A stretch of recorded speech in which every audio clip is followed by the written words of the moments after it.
आज हम लोकी की पनिशमेंट के बारे में जानेंगे। लोकी को दी गई सज़ा नॉर्स माइथोलॉजी में सबसे बुरी सज़ा मानी जाती है। तो लोकी को आखिरकार ऐसी सज़ा क्यों दी गई और ये कैसे खत्म होगी, आइए जानते हैं। लोकी कोई एसगार्ड का निवासी या ओडिन का असली बेटा नहीं है। जब ओडिन की जोटुनहाइम में जंग चल रही थी तभी ओडिन को लोकी मिला था। लोकी एक जायंट था पर ओडिन उसे एसगार्ड में ले आए और जादू का इस्तेमाल करके उसे एसगार्ड वासियों जैसा बना दिया और उसे थॉर के समान पाला।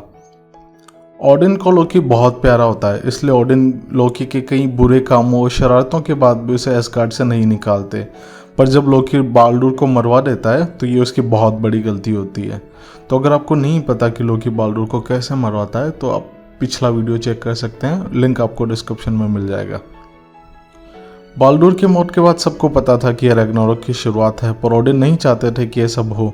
तो ओडिन, थॉर और कई एसगार्ड के लोग बाल्डुर की मौत के बाद उसकी आत्मा को वापस लेने हेलहाइम में लोकी की बेटी हेल के पास जाते हैं और कहते हैं कि वो नरक से बाल्डुर की आत्मा को वापस लौटा दे।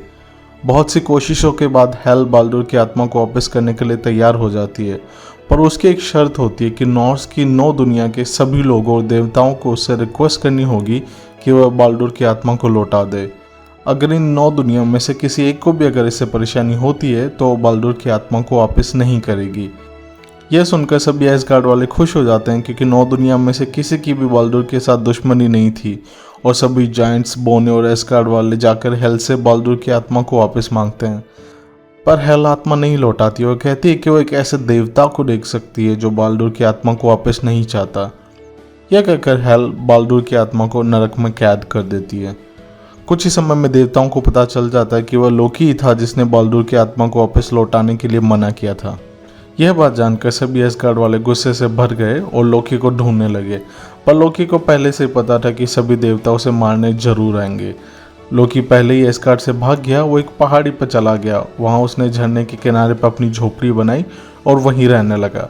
लेकिन लोकी जानता था कि ये ज़्यादा दिन ऐसा नहीं रह पाएगा, देवता उसे ढूंढ ही लेंगे। तो लोकी ने एक प्लान बनाया कि देवता जब उसे पकड़ने के लिए पहाड़ी पाएंगे तो मछली के रूप में बदलकर पानी में कूद जाएगा। पर लोकी को डर था कि वह देवताओं के द्वारा जाल में पकड़ा गया तो लोकी खुद ही मछली का जाल बनाता है ताकि वह पता कर सके कि अगर वह जाल में पकड़ा भी गया तो कैसे निकलना है। लोकी जाल बना ही रहा होता है कि इतने में कुछ देवता उसकी तरफ आते हैं।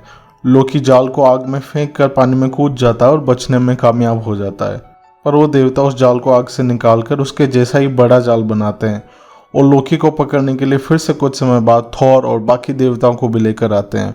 लोकी फिर से वैसा ही करता है, वह मछली बनकर पानी में कूद जाता है पर थॉर जाल को पानी में फेंकता है। जैसे ही लोकी जाल से बचने के लिए छलांग लगाता है, थॉर उसे पकड़ लेता है। इसके बाद सभी एसगार्ड वाले देवता और ओडिन लोकी को सजा देने के लिए उसे जंजीरों से बांध देते हैं और उसके सिर पर एक बहुत जहरीले सांप को लटका देते हैं जिसके मुंह से हमेशा ही जहर गिरता रहता है। और लोकी को उस दर्द से बचाने के लिए लोकी की पत्नी सिगन एक कटोरा लेकर वहां आती है। वह गिरते हुए जहर के नीचे कटोरा लेकर खड़ी हो जाती है ताकि जहर लोकी पर नहीं गिरे।